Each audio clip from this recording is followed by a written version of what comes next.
শুভ, মাহমুদুল্লাহর অবসর সম্পর্কে বিস্তারিত জানাবেন। বিসিবি আনুষ্ঠানিকভাবে কি বলছে?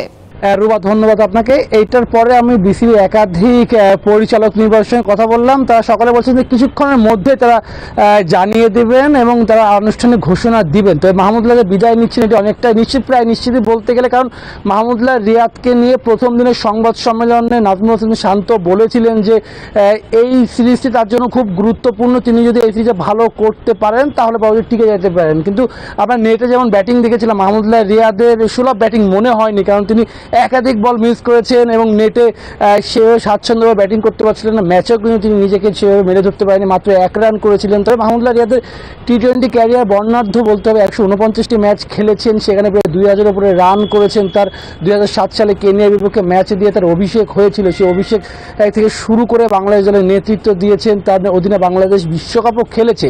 সবকিছু মিলে বাংলাদেশের জন্য মাহমুদুল্লাহ রিয়াদ যতক্ষণ ফর্মে থেকেছেন ততক্ষণ সেরাটা দেওয়ার চেষ্টা করেছেন। কিন্তু একটা বিষয় আছে, বয়সও একটা গুরুত্বপূর্ণ বিষয় হয়ে দাঁড়ায়। যেখানে মাহমুদুল্লাহ রিয়াদের বয়স 38 হয়ে গিয়েছে, সেখানে পরবর্তী বিশ্বকাপে তার বাংলাদেশ দলের পরিকল্পনা কী হবে, সেই পরিকল্পনা নিয়ে তারা এগিয়ে যাচ্ছে।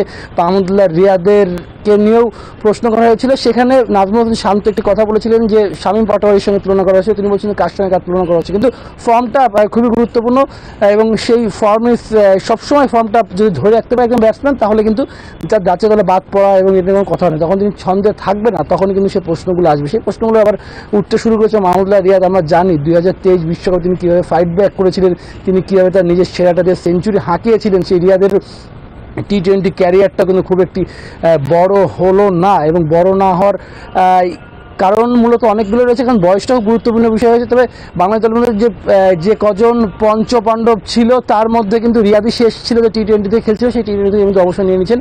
রুবা, এই ছিল আমার কাছে এখন পর্যন্ত দিল্লি থেকে সর্বশেষ।